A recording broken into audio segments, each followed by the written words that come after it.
Bonjour à tous, on se retrouve pour une nouvelle vidéo avec Maître Geoffrey, Bonjour. ici présent. Vous m'entendez peut-être un peu moins parce que c'est Geoffrey qui est équipé du micro-cravate. On se retrouve dans un souterrain abandonné où des fantômes surgissent la nuit. On fait croire, non, en fait on est tout simplement dans le château d'Épinal, c'est Geoffrey qui a trouvé ce spot. Et il va vous raconter quelques anecdotes de paranormal qu'il m'a raconté en pleine nuit, à 2h du matin, en rentrant d'enquête. Je vous dis pas, j'étais comme ça dans la bagnole. Et on en avait un peu parlé en live et tout ça, et des gens avaient demandé de faire une vidéo facecam à ce sujet pour voilà, savoir un peu ce qu'il avait vécu, parce que moi je vous ai raconté ce que j'ai déjà vécu, mais il a vécu quand même de sacrées choses. Donc je pense que je vais laisser la parole à Geoffrey. Tu fais quoi, du pire au moins pire On En fait vrai, un top 3 En vrai, je sais pas trop. Je vais faire peut-être un peu en fonction de ce qui me, Ouais, bah ce qui me vas-y. revient de toute façon. Ouais, parce que Il y en a eu c'est du quelques-unes véridique. aussi. C'est du véridique. Ouais. On n'est pas sur de la connerie. Hein. Témoignage à l'appui aussi, je tiens à le préciser. Oui, t'étais pas tout seul, ouais. Ouais, j'étais Moi, pas tout moi, seul. moi, je veux les yeux rouges. Tu veux les yeux rouges? Vas-y. De toute façon, j'ai vécu dans une maison qui était abandonnée, qui avait été abandonnée. On l'a récupérée, elle a été refaite. Et nous, on avait vécu dedans, elle était un peu hantée. Sauf qu'en fait, du coup, les parents, pour nous cacher ça, en fait, ils nous disaient comme quoi c'était des rats qui faisaient du bruit dans les greniers. Alors du coup, nous, on Super disait, ouais, gentil, ok, les parents. génial, tu vois. Sauf qu'à la fin, on les entendait parler, les parents disaient, ouais, il faut qu'on se parte vite d'ici, machin. Et en fait, il s'avérait qu'on entendait comme des bruits de pas et des meubles qui bougeaient, en fait, dans le grenier. Une fois, je suis monté pour aller chercher une fourche pour le frangin. Et en allant là-bas, en fait, t'as pas de meubles, t'as rien du tout. T'avais juste 2-3 malles, des vieux matos à l'ancienne, quoi. Et le sol, il était tellement pourri, on mettait un pied dessus, on pouvait se casser la gueule. J'étais gosse. T'avais quel âge Je pouvais passer, je devais avoir 8-10 ans, quoi, tout pété. Ouais. Même bien avant, on avait déjà eu des choses comme ça dans d'autres endroits. Je veux dire, ça se remonte, c'était en Picardie, de ce temps-là. Là, à Bellefontaine, quand j'habitais avant, à Bellefontaine, on avait déjà eu des histoires comme ça, mais sans plus, quoi. C'était une vieille ferme aussi. Bon. Ensuite, on a eu quoi d'autre? Ouais, t'as plongé dedans, c'est pour ça que je vous dis que Ah oui, moi, Geoffrey, depuis tout jeune. Hein. voilà, le para, le magnétisme, l'énergie, tout ça, lui et sa famille, ils sont dedans. Voilà, on se Ouais, dise. depuis tout jeune, de toute façon, je veux dire. Ouais. Là, Tu ça m'as remonte, raconté. ça remonte déjà des années plus tard. Ouais. Là, allez, on va dire, ça va faire 5 ans. On est dans une vieille ferme, pareil. Toujours les vieilles fermes, de toute façon, on n'avait pas le permis, on n'avait rien, donc on en profitait un peu. Et on arrive dans la ferme, je dis, vas-y, on va aller voir là-dedans, il y a une belle cave voûtée à l'intérieur. La ferme en elle-même, en fait, elle a cramé, c'était la ferme Romaric, elle s'appelait, elle a cramé. Et du coup, bah, vas-y, on va aller voir, histoire de faire une petite urbex, quoi, connerie, quoi. On arrive là-dedans, impossible de rentrer à l'intérieur, sauf en fait par une porte. On est allé, mais en fait, il y avait des ronces, des arbres, des machins partout, enfin bref. Comme T'as dans déjà un urbex, c'est toujours compliqué de toute façon. Voilà, de toute façon, comme on dit, la nature a repris ses droits, hein, totalement. Et en fait, à un moment, on arrive là-dedans, on commence à mettre un pendule, on commence à mettre 2-3 conneries, 2-3 matos qu'on avait, mais c'est du matos d'appoint, hein, on n'avait pas des trucs excessivement... Ouais, pas de spirit, pas de cadeau. Pas, voilà, Ouais, mais bon, c'est on des avait trucs, rien de matériel électronique. Ouais. Du coup, on avait tout en voilà, pendule, et puis voilà, quoi. Nos petites croix pour machin. On arrive là-dedans, bon, on n'a rien.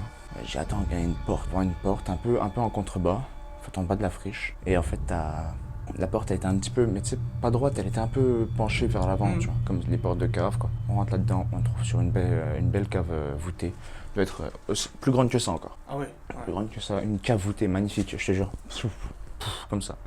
On arrive là-dedans, on commence à se poser un peu, machin, on pose des questions, etc. Et puis à un moment, on entend des bouts de verre jetés, tu sais. On entend du verre cassé, tu vois. Mais c'était petit, je veux dire. C'était grand, mais petit. Je veux dire, on aurait pu voir s'il y avait quelque chose. Ouais, Si ouais. quelqu'un d'autre, de toute façon, on était seul. Hein. On était quoi? On était 4, je crois.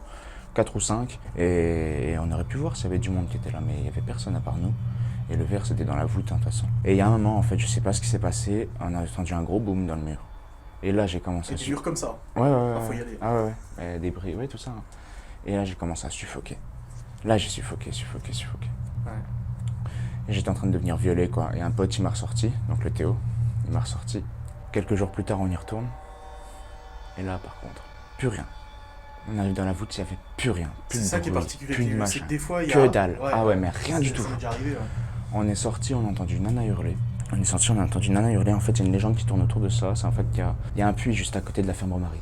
Et en fait, la légende dit comme quoi, en fait, dans ce puits, il y aurait une gamine, à la construction de l'église donc de Xertini, il y aurait une gamine qui se serait noyée en fait dans le puits qui est à côté. Elle avait une pelote de laine et la pelote de laine elle a suivi tout le long du cours d'eau jusqu'au centre de Xertini où il y a l'église qui est posée maintenant. En fait la légende elle reprend ça. Ben, il faisait bien nuit, il devait être quoi, 3h du matin.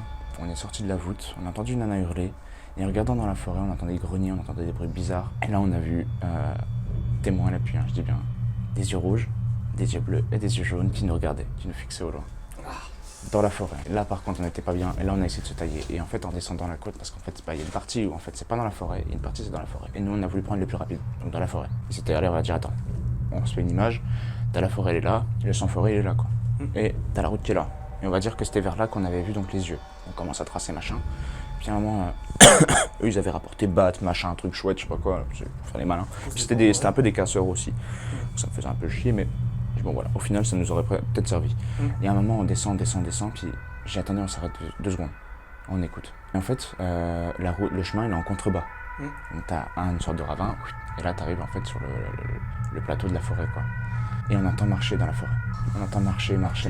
D'un coup on entend courir et ça vient vers nous. Ah, tu te sens poursuivi. Je te jure c'est vrai. On est descendu. On a commencé à courir, à tracer nos rances. Ah bah j'imagine, ouais. Je te jure. Et en fait quand on descend, en fait la forêt elle est bien faite parce que là où c'est pas la forêt, en fait ça reprend un petit peu mais c'est sur de la route, c'est sur du bitume. Et là nous c'était en plein chemin. Et en fait une fois qu'on est sorti du chemin, on est retombé donc devant le parc du château de Xertigny. Et quand on arrive là, on descend et il y a un tout petit peu de forêt sur le côté. Et en fait ça continue à nous suivre. Tout du long jusqu'à ce qu'on redescende jusqu'au centre de Xertigny. Là par contre on s'est chié dessus vraiment. Ah bah j'imagine, ouais. Donc ça c'était vraiment salace. On n'y est pas retourné. Après Théo avait comme une sorte de griffe dans le dos. Mais moi, comme j'ai eu des marques après, Ouais. du diable. Alors après, évidemment, comme je dis, on a peut-être pu se frotter un mur, on a peut-être pu se griffer avec les Il peut ronces, comme toujours je y dis. avoir Après, des explications rationnelles. après, comme je dis, voilà, le lieu en question était repris par la nature. Donc dans tous les cas, il y avait des ronces par-ci par-là, il y avait des arbres, il y avait des Il plantes. s'est peut-être il y pas avait rendu tout. compte dans la fuite. Ouais, ça se trouve, il y a ça, hein, et entre mille et une autre chose, hein, je veux dire. Et puis ça se trouve, il s'est griffé. Mais il avait une bonne griffe quand même dans le dos. Ouais. Après, voilà, on n'a pas cherché midi à 14h, on s'est dit, écoute, c'est des plantes. Voilà, vraiment, parce qu'avec ce qu'on avait vécu, vraiment. Oui, on voulait pas, t'as eu besoin de rationaliser un petit peu. on voulait pas, on voulait pas forcer la chose. Alors, quelques temps plus tard, j'ai découvert donc l'abri de combat de Dévillé. Là, on a fait plusieurs enquêtes, Ghost Hunt et tout. Et notre première enquête. Notre Ensemble. première enquête où il y a une petite fille qui aurait disparu du coup. Ouais, le 31 août 2006. Ouais. Bonjour. Ah, mais allez-y, vous pouvez passer, hein, y a pas de soucis. Il n'y a pas de problème. Yeah, no problem. It's okay. I just recording a vidéo. Bonjour. Bon, on reprend. Quelqu'un est passé. Bon, en même temps, on se met dans un lieu public, c'est normal. Donc, tu disais, abri de combat dévidé, là, on a fait l'enquête où une petite fille aurait disparu. Ouais, donc le 31 août 2006. Où en fait apparemment la gamine aurait disparu dans la forêt, elle entrait les lieux en fait de l'abri de combat de Dévillé. Nous on y allait la première fois donc avec des copains et il y avait une nana qui était avec nous, elle avait mis son téléphone comme elles font souvent, à la poche arrière. Et à un moment ils entendaient 2-3 bruits parce qu'en fait quand tu rentres dans le fort, je t'avais raconté, quand tu rentres dans le fort, enfin avant de rentrer dans le fort tu rentres dans une forêt et dans la forêt en fait sur 4 km de diamètre t'as des arbres qui sont allongés et puis maintenant ils ont été coupés. Et en fait quand tu passes les arbres ça fait comme si tu passais une sorte de portail, une sorte de mur. Et dès que tu le passes, la température elle change. Non, mais on l'a vu. T'entends plus d'animaux. Ouais. T'entends plus rien, tu vois. En Ghost Hunt, les gens ils l'ont remarqué. Hein. Ouais. Et tu ressens plus rien. T'arrives là-haut. Plus t'avances, si par exemple en été, il fait super chaud dehors, plus t'avances, plus il va faire frais. Si on est en hiver, il fait super froid, plus t'avances, plus il va faire chaud. Et je te jure, mais on crevait quoi. On l'avait fait dans toutes les saisons de toute façon. Ouais. On l'avait fait plusieurs fois et même il y a pas longtemps, normalement on va peut-être le refaire bientôt avec notre histoire. Et en fait, tranquillement, on y va. Et ils entendent des bruits, on entend des bruits, comme on entend, mais avant d'entrer dans le fort là, vraiment avant d'entrer dans le fort. Et en fait, elle met le téléphone derrière, et en mettant le téléphone derrière, en fait ce qui s'est passé c'est qu'en avançant, il y a un moment, en fait elle dit mais je sens plus le téléphone, elle sentait plus le téléphone, elle avait plus le téléphone dans la poche. Et on s'est retourné, à 2 mètres plus loin on voit le téléphone, ouf, par terre. Là par contre on s'est chié dessus aussi, vraiment on s'est dit c'est quand même pas normal, Ouais. Genre qu'on soit d'accord, c'est pas normal. Et on a continué quand même.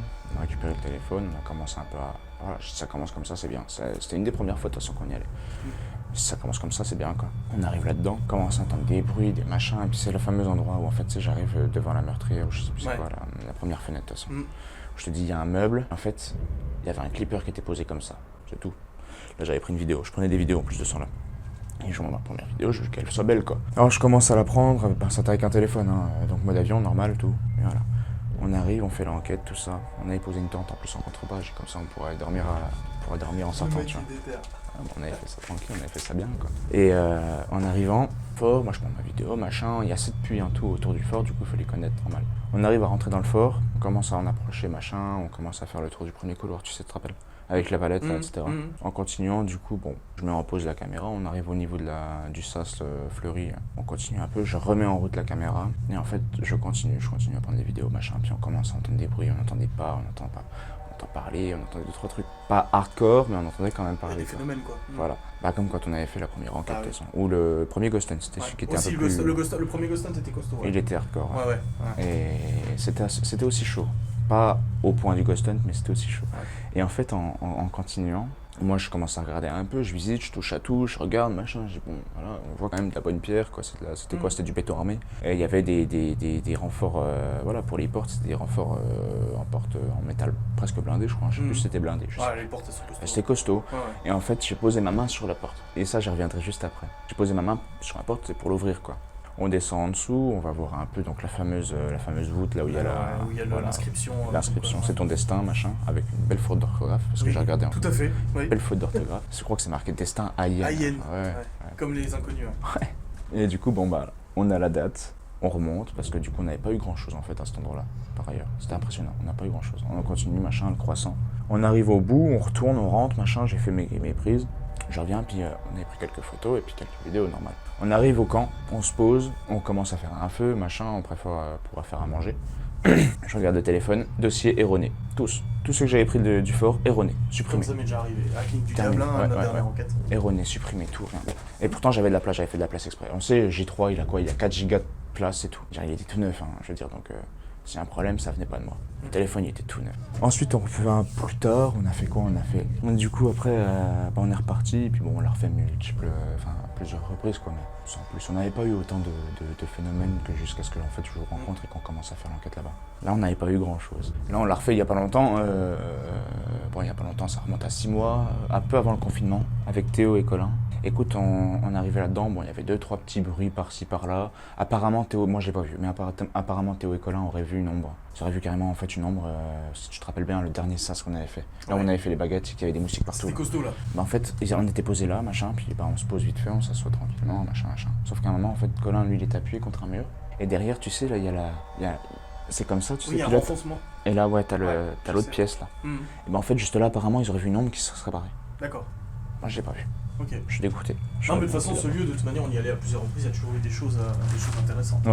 Écoutez, on arrête là pour cette vidéo. Geoffrey nous a raconté quelques anecdotes bien poilantes. Faut regarder ça le soir, bien entendu, avant de dormir, évidemment. Ça fait du bien. Ça fait du bien. J'espère que cette vidéo vous a plu. Si vous en voulez d'autres, on en fera d'autres ensemble, même si c'est des facecam ou des choses comme ça. Ça intéresse Geoffrey. Tu es volontaire, je ne t'ai pas forcé. Ah, si. Je plaisante. Je vous remercie beaucoup d'avoir regardé cette vidéo et puis on vous dit à très vite. À très bientôt.